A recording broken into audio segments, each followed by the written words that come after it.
Salut tout le monde, bienvenue à l'épisode 38 de Ten from the Back. Je suis Alex et comme toujours avec Sébastien. Comment ça va, Sébastien?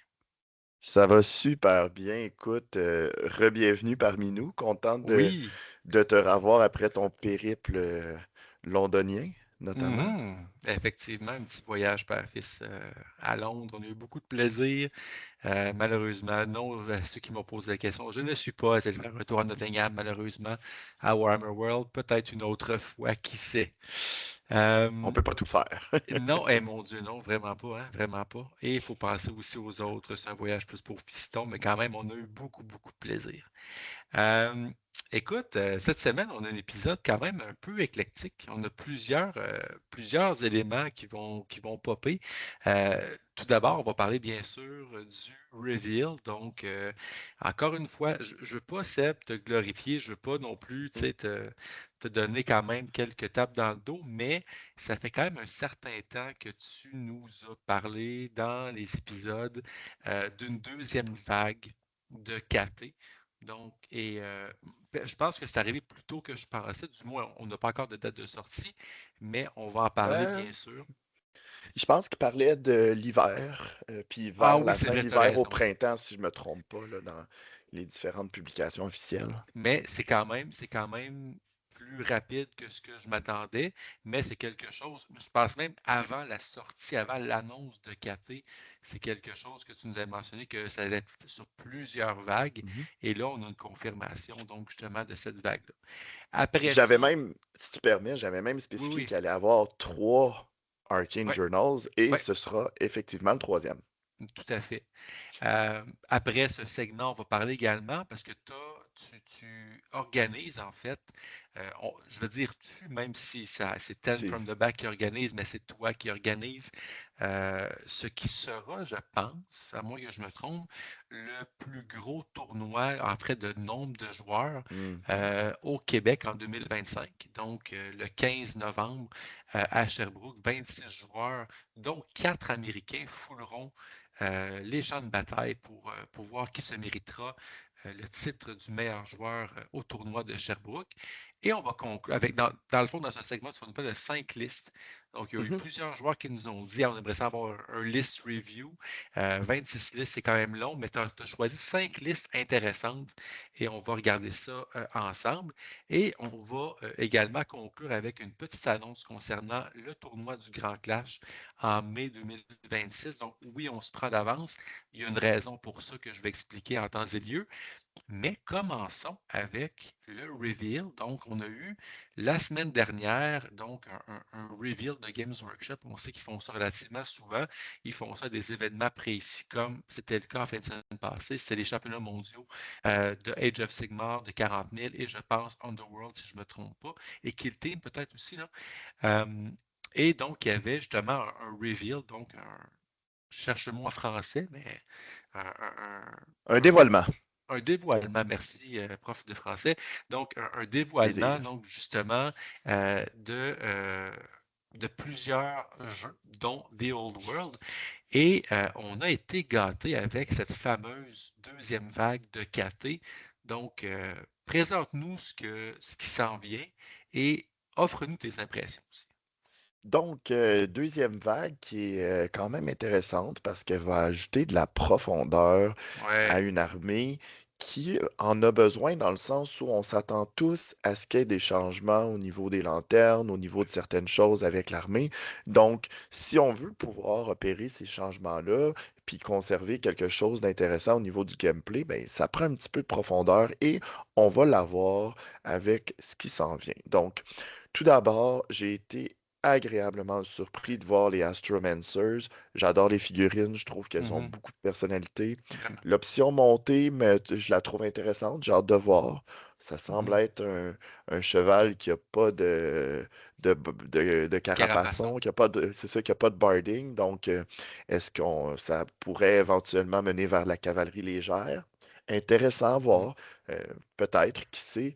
Mais je trouve que ça vient donner une option de jouer un magicien sans être en mode euh, monstre qui veut aussi aller en Mhm. combat. Donc, plus orienté vers la magie. J'ai hâte de voir quels seront les différentes euh, écoles de magie qui seront disponibles là, pour ces figurines-là, mais une option de personnage supplémentaire est la bienvenue. J'ai Oui. bien hâte de voir là, exactement quelles seront les options. Euh, donc, c'est, on voit la figurine aussi, là, une autre, Différentes options là, ouais, c'est pour ça l'assembler. exactement. Donc, là, on a une version avec un petit peu plus d'armure. Je trouve ça Mhm. intéressant. J'ai hâte de voir. Si on avait des Ensuite, magiciens sous forme, entre autres, pour les Shugengun avec Miaoying aussi, on ouais, pourrait avoir une option, mais pas une option, en guillemets, pur magicien. Là, non, clairement, exactement. ça va être cette option-là. Ouais. Il était plus orienté vers le combat même, parce Oui, que c'est ça. quand tu joues un Shogun ou quand tu joues Miao Ying, ben, t'es plus porté à aller vers le combat. Donc ça va être intéressant de voir qu'est-ce qui va être Mhm, possible de faire à ce mhm. niveau-là. Ouais. Sinon, on voit un Crane Gun Team qui est essentiellement euh, la version KT des Jezzails. Si Exact. on regarde là, un petit peu le bouclier pour se protéger, l'espèce de fusil longue portée là, qui est très très fort, le Crane Gun, ça va Mhm, être intéressant de voir. Est-ce qu'ils vont suivre exactement les mêmes règles que les Crane Guns des lanternes? mhm, Est-ce que les Crane Guns des lanternes vont changer, ce qui mènerait à un ouais. changement aussi à ceux-là? À suivre, mais je trouve que c'est une unité qui est visuellement intéressante. J'ai hâte de voir au niveau du gameplay, qu'est-ce que ça veut dire. Et je trouve ça intéressant de voir si on regarde l'image, on voit que les figurines ont une arme secondaire. Mhm, Ils semblent avoir un pistolet. Donc, est-ce que contrairement aux Jezzails, ils vont avoir une option pour bouger et tirer, mais pas avec les Crane Guns, par exemple, mhm. à suivre? Mais je trouvais ça intéressant, là, comme il y a un de mes amis sur Discord m'a fait remarquer ce petit détail-là que j'avais Ben oui, pas quand vu même. initialement, que je trouvais particulièrement intéressant. Donc, c'est sûr que si ça suit les règles actuelles des Crane Guns, c'est une arme qui est très puissante. On parle de Force 6, PA2, donc une bonne portée également. Est-ce qu'il va y avoir des changements? Ça, on ne le sait pas, mais à voir avec le pointage et de l'unité. Et s'il y a des petites nuances, là, comme j'ai discuté, ça pourrait la rendre très intéressante, mais ça reste encore une fois une unité qui a beaucoup de caractère, de personnalité. Donc, j'ai hâte de voir ce que les gens vont faire au niveau hobby pour mettre ça sur la table. Il y a des belles possibilités. Puis je pourrais voir aussi très certainement les pistolets, peut-être en sous forme de stand and shoot, peut-être. Peut-être que ces crane guns-là n'ont pas l'option stand and shoot vu de la complexité, mais qu'avec les pistolets, tu sais, il y a plein de possibilités qui pourraient être, plein d'ouvertures en fait qu'on pourrait avoir pour cette unité-là. Tout à fait. Sinon, on a aussi les Iron Hail Gunners, qui sont là, essentiellement là, des personnages avec les Iron Hail Guns. C'est la version comme les Blunderbuss, je sais pas c'est quoi le terme exactement en français, là. Je pense pas que ce soit une arquebuse. Non, non, non, non. Non, Arquebus, c'est c'est plus ça. celui en haut, là. Mais Tromblon, je me trompe pas. Ah oui, c'est ça, t'as raison. Tromblon.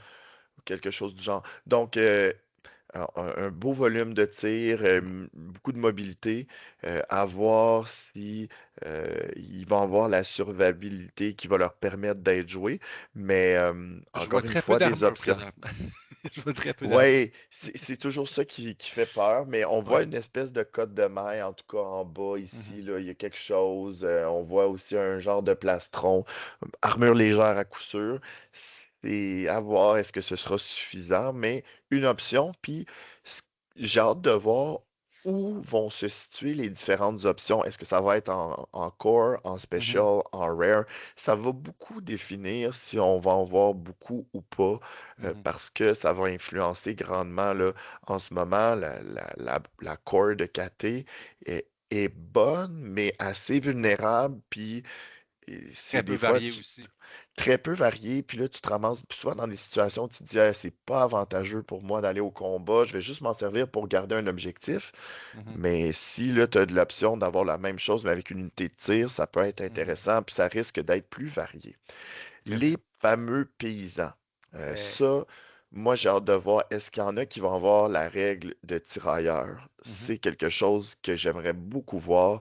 Je pense que potentiellement, les archers auraient leur place comme tirailleurs et ça serait une fichue de belle option. Par contre, on voit qu'ils ont une bannière et habituellement, les, les tirailleurs n'ont pas de bannière, si je me trompe. Donc, Est-ce que c'est moi qui espère? Je pense que oui à 100%. Mais encore une fois, une petite unité de tir, pas trop chère, idéale pour garder un objectif. Je pense que ça va avoir définitivement sa Mais place là, clairement, dans le cette jeu. unité-là, on peut s'attendre à ce qu'elle soit core.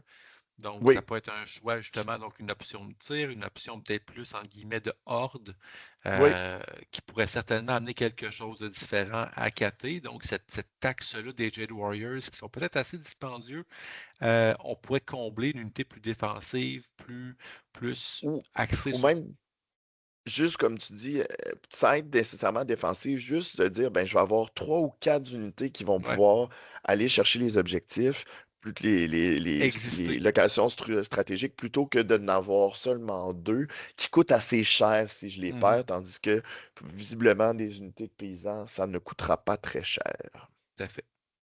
Et bien sûr, tout ça Et dans un merveilleux bataillon. Est-ce qu'on a tout avec le héros, en fait, vers toutes les nouvelles oui, figurines dans ce c'est bataillon-là? c'est ce que je trouve intéressant. C'est un fameux Reinforcement Set, comme on l'a vu pour les nouveaux maraudeurs. Oui. Et là, on rajoute en plus les deux héros qui sont disponibles dans le set. Rapidement, on parle de 8 figurines, puis après ça, 48, 50 figurines encore. Donc, c'est quand même, même 53, pardon, parce que je ne sais pas ce que j'ai manqué, euh, mais c'est quand même un nombre intéressant, Oui, je absolument. trouve, et ça va donner des belles options à cater. Je sais qu'il y en a qui déplorent Ah, qu'il y ait beaucoup de le tirs. 53, c'est le familier. Oui, puis je viens de voir là, que les Iron Hail Guns, il y en a 12. 12 et j'en avais compté 10 rapidement, là. Mhm. C'était moi qui a mal estimé. Donc non, je pense que ça va être une addition qui va être la bienvenue. Ça va donner de la variété. On va arrêter de voir toujours les mêmes bases là, ad vitam aeternam pour les listes de KT. Donc, des belles figurines. Un beau bataillon, des bons renforts là, pour l'Empire de KT. Donc, je trouve que c'est positif. C'est encore une fois là, des figurines qui sont très réussies, je crois. J'aime beaucoup les paysans, je dois le dire. Là. J'aime moins les autres. Là. Ils ont toutes la Mhm. même coiffure un petit peu. Là. Tandis que je trouve que les paysans, ils ont un petit peu le look là, des Free Militia Ouais, de l'Empire, un peu plus disparate, puis j'aime beaucoup. Je ouais. trouve que ça ouvre la porte à des conversions, à des schémas de peinture qui sont différents aussi, là, que c'est pas tout uni. Et finalement, le Arcane Journal, dans lequel, ça, il y a beaucoup de gens qui ont dit, ah oui, les nerfs à KT, ils vont être tous dans le livre.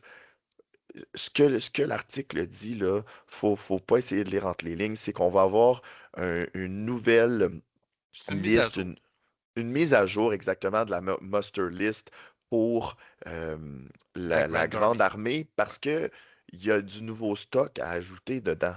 Moi, je pense qu'on va voir les changements avant même que ce livre-là sorte. ouais. J'en ai parlé déjà. Selon les informations que j'ai, ce serait en janvier.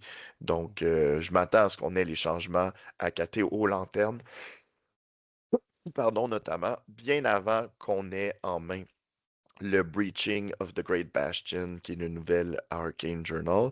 Et on voit là qu'est-ce qu'il va y avoir, des nouvelles règles, notamment pour les armures, les Celestial Forged Armors. Donc, encore un petit peu plus de possibilités de personnaliser KT. Mhm. Donc, si c'est le modèle là, pour toutes les futures armées de Games Workshop, je pense que c'est un modèle qui est intéressant de Ouais, faire deux belles vagues avec deux boîtes que tu peux acheter, puis après ça, acheter à complémentaire. l'unité. Exactement. C'est- Moi, je pense que les joueurs KT vont vouloir se procurer cette boîte-là pour aller chercher de la diversité, pour aller chercher les beaux personnages, C'est un bon puis après rapport ça, qualité-prix aussi, là. Tu as toujours un peu de oui, parce gratuité que là-dedans. exactement, tu as toujours l'équivalent à peu près d'une unité gratuite. Donc, je Mhm. trouve que c'est un beau modèle pour les nouvelles armées. Puis j'espère qu'éventuellement, peut-être que ça va être un modèle qui va s'appliquer à des armées existantes, comme on l'a vu pour les Ouais, guerriers du chaos, puis pas nécessairement juste pour revamper certaines figurines qui datent, mais aussi pour introduire une nouvelle unité une fois de temps en temps avec Ouais, un nouveau exact. Arcane Journal. Pourquoi pas? Je pense que c'est vraiment plus intéressant, là, le nouveau modèle de games avec les Arcane Journal. C'est plus facile d'apporter des nouvelles unités à un peu tout le monde en saupoudrant à Mhm. gauche. OK, là, on a eu des nouvelles choses pour les nains. Là, si tu jouais l'Empire ou les Breteaux, tu peux maintenant les mélanger avec la Exact. nouvelle, les Renegade Crowns. Moi, je trouve ça super. J'adore. Versus t'attends 3-4 ans avant 7 ans. d'avoir une mise à jour, 7 7 ans, ans ou dans le même dans cas de plusieurs cas, Fantasy, là, ouais. plus de 20 ans même, en fait, là, si on Mhm. y va avec les rois des tombes, peu importe. Là. Et certains Mais attendent ouais. encore. Oui, exactement. Good. Ben, en tout cas, j'ai hâte de voir ça. Je sais que tu seras un acheteur de première ligne pour ce bataillon-là. Ben, d'ailleurs, parlons un peu de KT. On change un peu de thème. Comme on l'a mentionné, le 15 novembre, samedi tournoi à Sherbrooke. Nous y serons pour représenter fièrement Ten from the Back. Euh, on nous a demandé en fait de faire un review des listes. C'est très excessif. 26 listes, c'est juste non, c'est trop long. Mais on va. En fait, tu as choisi en tant qu'organisateur 5 listes qui participeront, 5 listes là, qui sont représentées au niveau du tournoi. Brièvement, présente-nous-les, grosso modo. Quel a été ton top 5 et sur quoi tu t'es basé pour choisir ces listes-là? Je suis pas allé nécessairement en top 5 de puissance, je suis plus OK. allé en top 5 de listes que je trouve intéressantes, puis je OK. vais les présenter puis dire pourquoi. Donc, mais je pense que c'est toutes des listes qui ont des chances de très bien faire. Par ailleurs, il y en a plusieurs que j'aurais pu prendre, mais qui étaient plus classiques, donc j'ai Mhm. choisi de prendre autre chose. Donc, la première liste que j'ai décidé de présenter, c'est celle de Eric Van Eken. On le Bonjour salue. Eric, Bonjour euh, Eric. qui qui nous sort encore une fois ses exilés. Je pensais qu'elle allait finalement sortir la croisade, mais il a décidé de garder ses Hmm. exilés. Il va avec un baron très traditionnel dans son cas, Ouais. avec le Syrian's Locket, la Virtue of Knightly Temper et la lance qui Mhm. frappe très fort sur la charge. Ouais. J'aime beaucoup le concept de baron sur hippogriffe. Il est allé avec la Virtue of Purity et le Grumrill Great Helm et la Mhm. Frontier Axe, donc un bon potentiel offensif. Un Personnellement, je bon suis un grand basic. fan. Oui, moi je suis plus un fan de la version Unbreakable avec un 4+ Ward Save que tu peux Mhm. aller engager quelque chose que tu vas avoir de la difficulté à tuer, mais qui réussira pas à vraiment tuer ton baron. Mais j'ai Mhm. hâte de voir si la version de Eric va bien performer à Ouais. suivre. Et Eric était très content de savoir que le Green Knight n'était pas banni. Alors bien Mhm. sûr, il nous l'enfonce dans la gorge encore une fois. Moi, En fait, personnellement, moi, vas-y. ma théorie personnelle, c'est qu'Eric est en fait le Green Knight. Écoute, Moi, c'est ce que je pense. je suis d'accord. Je pense qu'il y a définitivement un Ouais. soupçon de vérité là-dedans. Et Ouais. sinon, une petite demoiselle pour avoir une option de dissipation et donner aussi de la résistance Exact. magique là, probablement aux Ouais. Knights of the Realm on foot. Des 35 Yeoman Guards, excellent pour garder un objectif. Ouais. C'est dur à tuer, ça coûte presque rien. Ça va Mhm. rester là plusieurs rondes en combat, c'est parfait. Les Knights of the Realm on foot, ça c'est Mhm. un gros questionnement pour moi. J'ai hâte de voir comment ils vont performer pour lui. Je trouve qu'ils sont souvent trop faciles à éviter. C'est mon opinion. On verra s'ils Mhm. la partagent après les avoir joués. Sinon, 12 excellents Bowmen Skirmishers qui Un sont là must. pour mourir et protéger les unités plus coûteuses. Sinon, un beau petit boss de 4 Pégases avec la bannière de Chalon. Difficile de les tuer avec les stand and shoot. Super mobile, on les connaît. Donc, c'est avec ça qu'il va essayer d'aller chercher la majorité de ses points. La combinaison avec son baron là, est intéressante. Et 2 Border Princess Bombard qui sont d'excellents canons. Donc, une liste qui peut jouer le scénario, qui peut aller chercher quelques mouvements agressifs avec l'hippogriffe, avec les Mhm. Pégases, mais qui force aussi l'adversaire à venir vers lui avec les bombardes. Donc, je pense que c'est une liste qui a le potentiel de bien faire, surtout que, comme on l'a dit, il y a le Green Knight également. Ouais, puis Eric, j'ai joué souvent contre lui. Et tu sais, c'est un excellent joueur qui fait rarement qui prend rarement des mauvaises décisions. Je pense qu'une liste qui peaufine quand même, là, ça va être une Mhm. liste qui va être à surveiller. Puis il sort toujours un petit peu là, l'expression anglophone, là, outside the box, comme on dit là. Donc, il y a toujours des petites variantes un peu différentes qui rendent ça intéressant. Je pense, entre autres, les Knights on Foot. Je pense Ouais, qu'Eric a commencé à bien les jouer puis à bien les utiliser. Donc, je suis quand même, je pense que ça va être quand même une liste intéressante à affronter. Là. Super. J'enchaîne avec un de mes bons amis et partenaires d'entraînement, Stéphane Laroche, avec ses Skaven. C'est Mhm. la version 872 de sa liste. Parce qu'on a beaucoup, beaucoup travaillé ensemble, puis aussi travaillé Mhm. beaucoup avec David Faust, que je salue également, pour essayer d'arriver à une version qui le satisfait. Donc, un Warlord avec la Weeping Blade. Habituellement, il prenait la Fellblade, mais il n'aimait pas le fait qu'il avait des chances de se tuer Ouais. lui-même. Donc, euh, un petit peu plus, un peu moins risqué, la Weeping Blade. Sinon, un porteur de la grande bannière avec la bannière qui empêche l'adversaire de voler Ouais. pour acheter un tour, c'est toujours bon. Et il y va avec un Gracier, avec Battle Magic, Mhm. niveau 4, dont le but est de rendre les Storm Vermin encore plus désagréables. Un petit ingénieur, parce qu'il est obligé d'en avoir, si je ne me trompe pas, pour avoir ses canons. Mhm. Sinon, une belle brique de 25 Storm Vermin Ouais. qui ont aussi la bannière of Verminous Skirring Qui qui fait? leur donne Swift Stride. Oh, Donc, on intéressant. parle de mouvement 5 avec Swift Stride. C'est une des infanteries les plus rapides Ben du oui. jeu. Donc, c'est intéressant. Et les Storm Vermin ont une panoplie de bonnes règles, notamment des armes magiques Mhm. quand ils utilisent l'arme de base. Ensuite, avec Heavy Armor, Shield et Parry, on a un 3+. Ils ont un weapon skill qui se respecte aussi. Euh, il a l'occasion d'utiliser des halbardes au besoin. C'est vraiment une belle unité, puis Ah c'est de ouais, ouais. la base, donc c'est Mhm. super intimidant. Beaucoup de résolution de combat aussi dans cette unité-là. Puis, bien évidemment, si tu les charges, ben, ils ont un petit Rattling Gun qui est là pour faire un stand and shoot. C'est super intéressant. Pour tenir les objectifs, tantôt je parlais des Yeoman Guard. Les Clan Rats sont intéressants aussi, surtout avec le fait que chaque unité peut avoir un petit weapon team. Ouais. Donc, on a deux packs, un de 30, un de 29, les Rattling Guns dans les deux cas, et les fameux Giant Rats qui sont là pour être une nuisance absolue pour Pour 38 rien. points. Ils valent rien, puis ils vont se mettre dans le chemin, ils sont parfaits. Stéphane, il Mhm. joue très bien, ils sont super intéressants. Deux petits packs de Jezzel qui sont là pour créer des corridors de si tu viens là, tu vas te prendre des tirs force 6. Donc, c'est super intéressant et ça coûte pas grand-chose.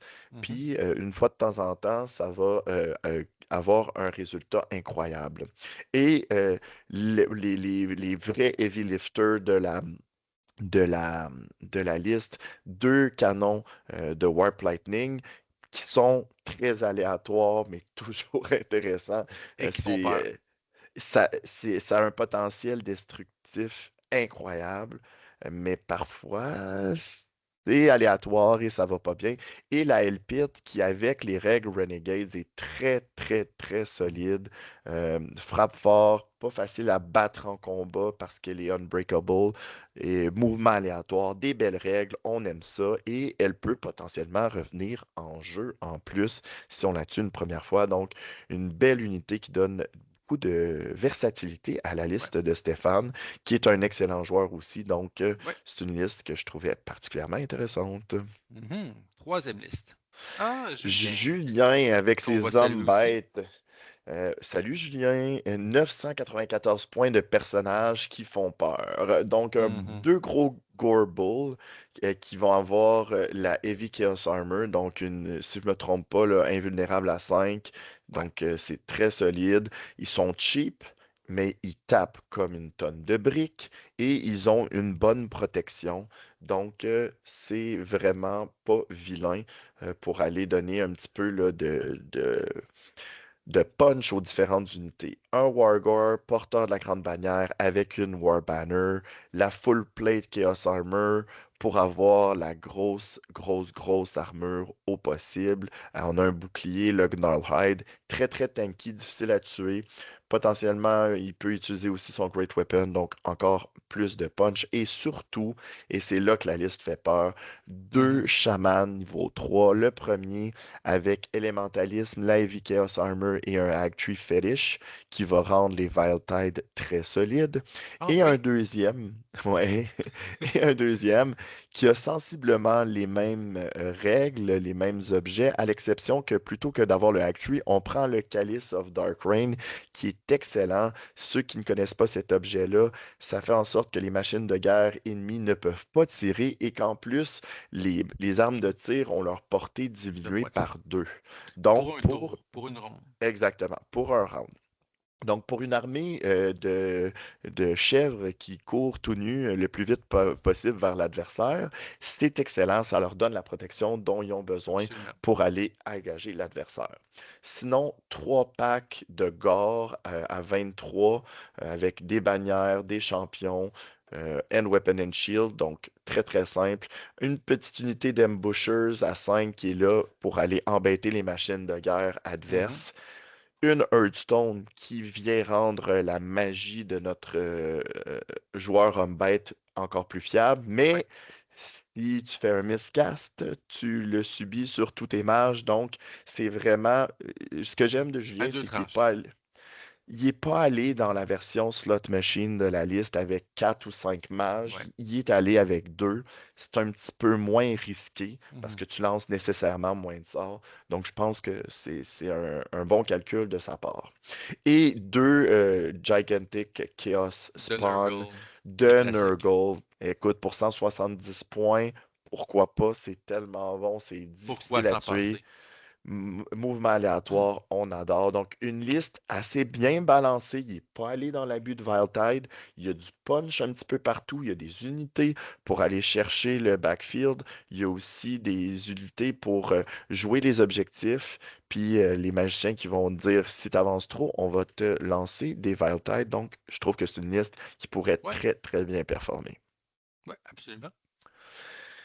Une liste de rois des tombes, hein. Là, ici, le jupon dépasse un petit peu. Double dragon, chose que je n'ai pas encore joué, mais que j'aimerais beaucoup faire. Donc, un king avec le classique Meteoric Iron Talisman of Protection. Il Et a que j'aurai gardé. la chance d'affronter parce que tu as sorti des pairings et c'est mon pairing de ronde 1. Merci beaucoup, Seb. Tu diras merci à Besco Sparings, qui est le sponsor officiel. Non, ça, c'est pas vrai. Donc, on y va avec un roi des tombes sur dragon et un haut prêtre sur dragon. Intéressant, il est allé avec élémentalisme. Je pense qu'il fait le calcul que plutôt que d'aller avec illusion où est-ce que les sorts sont difficiles à lancer, je pense qu'il a fait le pari qu'il avait besoin d'un petit peu plus de punch offensivement, donc il avait besoin d'avoir euh, Plague of Rust, sauf que il n'y a pas de lore familiar. Donc, Mhm. moi là-dessus, je suis un petit peu embêté. Euh, Mais c'est un niveau puis 4 quand même. ça reste un niveau 4, mais souvent, le sort dont tu as besoin, tu l'as pas. C'est un petit peu l'expérience que j'ai quand je prends pas le lore familiar. Donc, puis là, il casse seulement à +2. Et je trouve ça un petit peu risqué de ce côté-là. Sinon, un porteur de la grande bannière et un petit prêtre mortuaire avec illusion qui est là pour prendre potentiellement Glittering Robe ou un Mhm. signature et aller dans un bloc. Donc, au niveau des bases, on a des petites unités de Warriors, donc 20 et 22. Un avec la Mirage Banner, 17 Skeleton Skirmishers, ça j'adore, bon, surtout Ouais. qu'ils ont des arcs, et 4 Tomb Swarms qui vont être là aussi avec Ambush pour faire Des machines de des guerre, pauses puis tout ça. supplémentaires, puis c'est ça, tu vas aller écœurer les machines de guerre. Puis comme ils ont beaucoup de wounds, ben mettons un canon qui voudrait faire son grape shot, ben sur des swarms, ben, même si tu fais un artillery dice de force 4, ils ont tellement de points de vie que ça fera pas grand-chose et ça va Mhm. finir par se rendre en combat. La liste est un peu différente de ce qu'on voit habituellement du double dragon, double nécro, parce qu'il a décidé de prendre 6 Ushabtis avec euh, des arcs. D'après moi, son mage niveau 1, il est là pour prendre là, l'incantation pour rerouler les 1. Donc, Mhm. donner un petit peu de punch au niveau là, du tir. J'ai l'impression que c'est vraiment une tentative de contrer des listes comme KT qui ont des machines de guerre, qui ont les lanternes, d'avoir une liste un peu plus hybride. Donc, c'est pour ça qu'on ne le voit pas avoir deux Necrosphinx, mais bien un seul, ce qui est déjà très intimidant là, de voir deux dragons et un nécrosphinx. Donc, une liste assez équilibrée, encore une fois, mais qui a énormément là, de potentiel offensif. Euh, Par contre, c'est une liste qui doit être quand même jouée avec beaucoup de doigté parce que les grosses bases Les dragons. des dragons les rendent faciles à éviter en jouant sur les arcs si ne se positionne pas bien. Donc, les, les erreurs de mouvement, on les paye cash quand on joue ce genre de liste-là. Cool. Et dernière liste, finalement. Dernière. Ouais, Ah, celle de Ben. Ben avec une superbe liste Ouais. de nains du chaos. C'est une armée que je joue, que j'adore, et je trouve qu'il est allé avec une twist intéressante. Donc, il ramène le fameux Warboss sur la Wyvern avec Mhm. les pantalons de troll et le talisman of protection. Donc, c'est un petit dragon version Wish qui est très tanky, mais qui est beaucoup plus vulnérable au gros bloc parce qu'il n'y a pas le punch. Mais pour essayer de contrer un dragon adverse, c'est vraiment intéressant d'utiliser 341 points pour en bloquer 500 par exemple. Ensuite, il va avec un petit Sorcerer Prophet avec démonologie, Toughness 6 grâce au Mental of Stone, le lore familiar, tu vois, lui, il voulait vraiment avoir les Ouais. sorts dont il a besoin, et l'armure de fer météorique pour une protection contre à peu près tout à 5+. Un beau petit pack de 14 Black Orcs. C'est là que, d'après moi, le Sorcerer Prophet va aller. Ouais. Donc, il va essayer d'utiliser la démonologie, notamment avec le sort qui lui permet de voler ou ceux qui Mhm. améliorent le nombre d'attaques ou Ouais. la force des armes.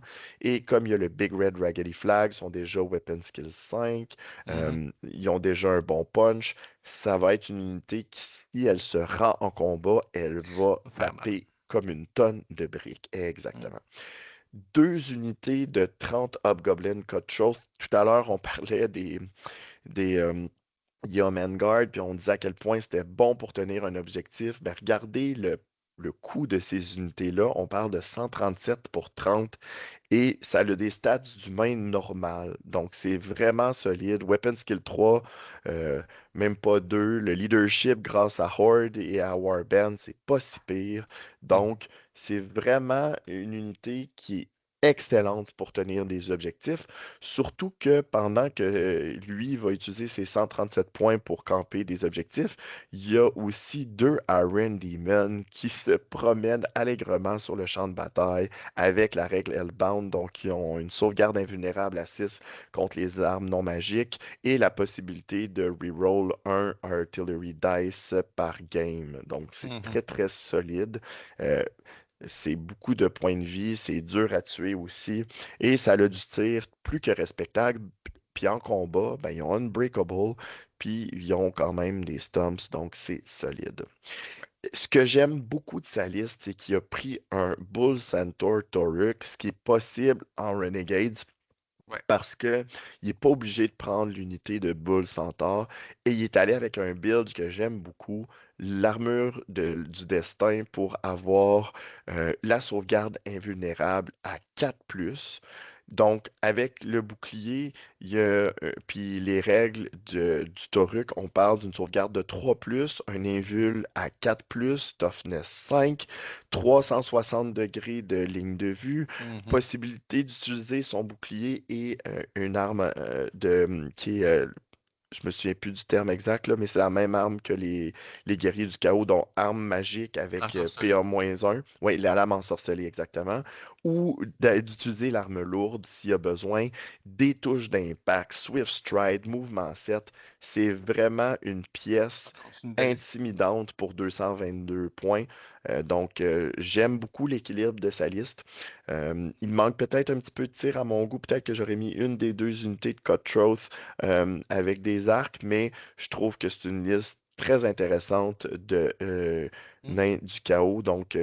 Pas évident à gérer pour plusieurs, à voir ce que Ben va réussir à faire avec ça. Cool. Ben, merci beaucoup, Seb, pour ce review de liste. Euh, c'est maintenant le temps du troisième et dernier segment de l'épisode d'aujourd'hui. En fait, c'est une annonce pour le Grand Clash. Le Grand Clash, pour ceux qui ne savent pas c'est quoi, c'est l'événement le plus gros au niveau du wargaming du Québec, certainement. Je suis prêt aussi à parier au niveau du Canada aussi. C'est un événement que j'organise depuis les tout débuts, que j'ai un rôle plus effacé depuis un peu l'an passé. J'ai davantage délégué ça à d'autres personnes, mais je m'occupe quand même de l'aspect Old World de ce tournoi-là. Et en fait, je dis tournoi, justement, c'est plus une convention de gaming. Mhm. Tu sais, oui, il y a des tournois, c'est sûr, là, mais tu sais, c'est plus Mais que c'est ça. Il y plus a que aussi, ça. oui, oui, c'est de la peinture, c'est un paquet de choses. Puis l'idée, en fait, puis je sais qu'il y a plusieurs personnes qui sont plus frileuses à l'idée qui sont peut-être un petit peu intimidées par un GT, par un tournoi de 2 jours, par un week-end. C'est plus difficile, c'est plus demandant. Mais c'est un peu, si vous êtes un joueur de Old World ou n'importe quel jeu, en fait, Wargame principal au niveau du Québec, c'est votre Super Bowl. Mhm. Et le Super Bowl, c'est pas juste la partie de football, là. Non, C'est tout ce qui exactement. gravite autour, c'est un petit peu la même chose. Euh, et cette année, en fait, cette année, il a eu lieu cette année en février, et l'an prochain, 2026, et pour les années à venir, il aura lieu le premier week-end du mois de mai. Donc, en 2026, 1er, 2e et 3 mai. Donc, c'est 3 jours, un week-end complet de jeu. Et qu'est-ce qu'on peut s'attendre au niveau Old World? C'est sûr que c'est pas encore 100% réglé, 100% canné, comme on dit au Québec, euh, mais essentiellement, on peut s'attendre à ce que le vendredi, il y ait un événement en double, donc un petit Mhm. tournoi en double. Un peu comme l'année Euh, dernière. Exactement. Donc, un principe puis une formule qui va être améliorée pour vraiment tirer profit. C'est un événement qui est beaucoup plus, je dirais, sympathique, friendly qu'un tournoi, un GT peut l'être au niveau compétitif. Euh, Puis je vais avoir des petits twists pour récompenser les équipes qui vont être encore plus thématiques, qui vont être encore plus intéressantes. C'est vraiment une mise en bouche. C'est l'opportunité de jouer des choses qu'on joue moins. Mm. Il y a des prix, c'est sûr, il va y avoir. Oui, mais au-delà de tout ça, il va y avoir justement cette petite rivalité-là, cette compétition-là. 2 joueurs, 1000 points chacun. Donc, ça va être un petit tour intéressant le vendredi, le 1er mai. Et on aura également un GT, donc 2 jours, samedi et dimanche, 5 parties sur 2 jours. Et là, bien sûr, on va attendre les mises à jour, on va attendre tout ça. Il n'y aura pas de règle de publier avant au moins février, de player pack avant le mois de février, même voire mars. On va attendre de voir là, les nouvelles annoncées, et ainsi de suite. Par contre, ce que je me permets de faire, c'est que euh, après avoir discuté avec beaucoup de joueurs au fil des derniers mois, avoir un peu le pouls de la communauté, euh, puis je pense que c'est important, j'organise aussi Age of Sigmar depuis des années, là, je délègue cette portion-là parce que je joue beaucoup moins Age of Sigmar euh, sur la scène compétitive. Et ultimement, à Age of Sigmar, ce que j'ai décidé, c'est que dorénavant, au Clash, les armées seront toutes peintes. Donc, si vous voulez participer au Grand Clash, Age of Sigmar, les armées devront être entièrement peintes. Euh, c'est quelque chose que, vous savez, bon, on a quand même jasé assez longtemps là-dessus aussi, on a débattu aussi. On trouve que la communauté est peut-être un petit peu encore jeune, et quand je dis jeune, je ne parle pas en termes d'âge, je parle en termes d'ancienneté, euh, pour avoir cette restriction-là. On ne veut pas, notre idée, bien sûr, ce n'est pas de se couper un potentiel de joueur, mais on veut certainement encourager et reconnaître l'aspect du hobby, qui est Mhm. la peinture, qui est le modeling, qui est tout ça, qui est une partie très importante du jeu. Et il y a 2 annonces à ce fait quand même qui valent la peine, je pense, d'être dites pour le Grand Ouais. Clash. Et ça risque d'être quelque chose qu'on va voir aussi dans tous les événements Ten from the Back. Euh, Tout d'abord, il va y avoir des exigences de peinture pour 2026. Est-ce que ce sera un nombre minimum de modèles?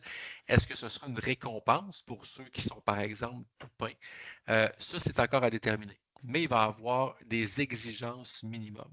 On n'exigera pas pour 2026 la peinture complète de l'armée, mais c'est quelque chose vers lequel on veut tendre. En fait, Mhm. je l'annonce tout de suite, ça va être en application dès 2027. Donc, pour ceux qui veulent jouer, pour ceux qui aiment ces tournois-là, ben, gardez en tête que 2027, il faut être peint. Ça vous donne 1 an et demi. Je pense que c'est très raisonnable, Ouais. Seb. Donc, 1 an et demi pour avoir une armée entièrement peinte, je pense que Ouais. c'est très raisonnable. Qu'est-ce que Ouais, ouais. tu disais, ouais? Donc, ta première Continue, je figurine t'écoute, là. de Je KT. t'écoute, je t'écoute. Donc, et surtout, l'autre point, en fait, on veut récompenser. Tu sais, souvent, on parle de tournois, on récompense les meilleurs joueurs, les meilleures performances. Et je trouve ça important aussi de reconnaître, en fait, le côté hobby de la chose. Donc, essentiellement, au Clash pour Old World, il va y avoir deux familles de prix. Donc, il va y avoir deux gagnants à Old World, essentiellement. D'un côté, il va y avoir la branche compétitive. Donc, pour les joueurs qui, eux autres, veulent performer sur Le le champ de résultat sur bataille, la table. avoir exactement. Donc, le seul critère qui rentre en ligne de compte, c'est vos points de bataille. Donc, Mhm. il va y avoir un gagnant, le meilleur général, celui qui va avoir le plus de points de bataille, celui qui va tirer son épingle du jeu. Il va y avoir donc des prix pour chaque meilleur dans chacune des factions, ces choses-là. Donc, une lignée de prix uniquement pour les gens qui se distinguent au niveau des parties en tant que telles. Parallèlement à ça, donc, il vaut la même chose. Il n'y a pas un gagnant plus fort que l'autre. Il va avoir tout l'aspect hobby. Donc, il va avoir un prix pour l'esprit sportif, donc le joueur le plus agréable à affronter. Il va avoir un prix pour la plus belle armée thématique. Il va avoir un prix pour la plus belle présentation, la plus belle peinture. Et il va avoir l'équivalent du meilleur général, le Hobby Hero. Donc, le meilleur joueur qui va combiner tous les aspects du hobby, soit la présentation, la peinture et le sportsmanship. Donc, tout ça, il va y avoir deux grands gagnants. Qu'est-ce que ça veut dire? Tu sais, il y a beaucoup de joueurs qui me disent, on a comme pris le pouls de la communauté Mhm. depuis le début de Old World, puis ben moi, j'aime ça jouer, mais tu sais, je suis pas un gars de tournoi, tu sais, j'aime pas ça jouer compétitif. Parfait, c'est correct, c'est tout à fait normal. Ben, il y a cette catégorie-là, Hobby Hero.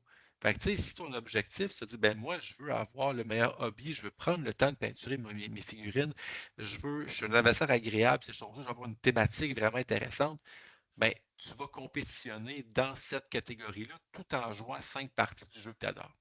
Puis si tu permets, ça peut encourager aussi des fois des gens à se dire, hey là, j'ai pas besoin de jouer la liste hyper méta ou l'armée hyper Exactement. méta. J'y vais avec mon armée de cœur.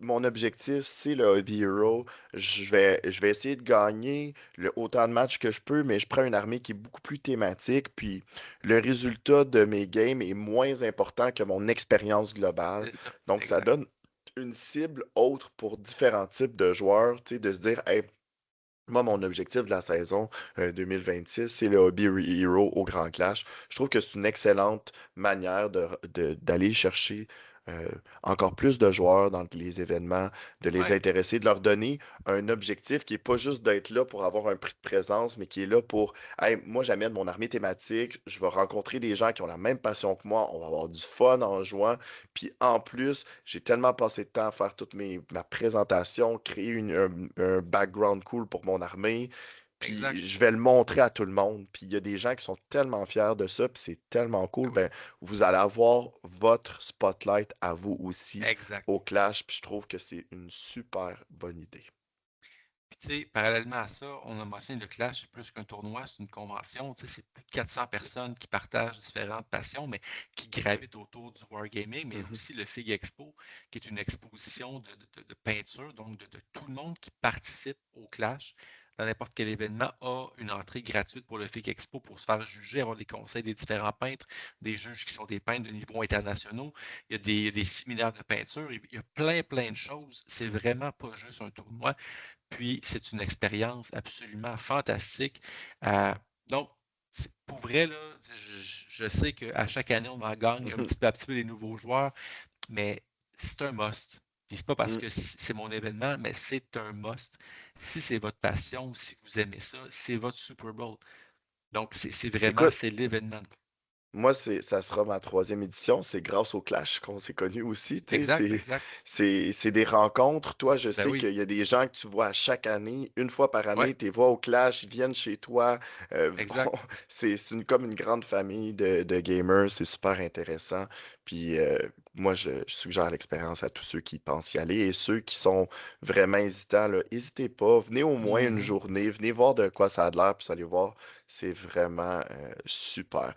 Mot de la fin, écoute, je vais le prendre pour cette fois-là pour commencer.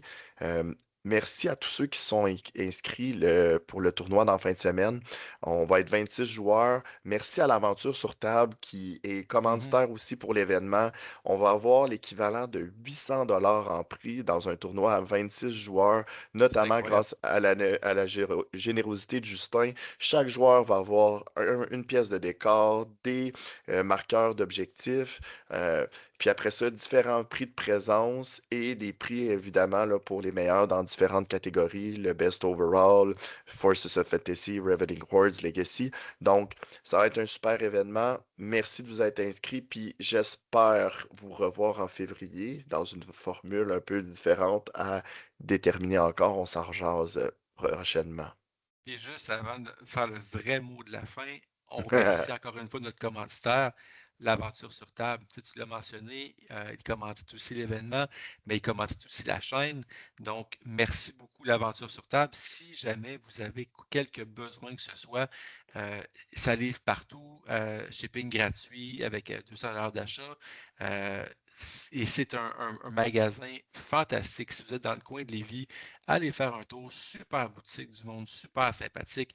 Une belle shop avec beaucoup de produits Old World. Contrairement, hey, Hmm. parenthèse, j'ai eu la chance quand je suis allé à Londres de visiter un magasin Warhammer à Londres. Officiel.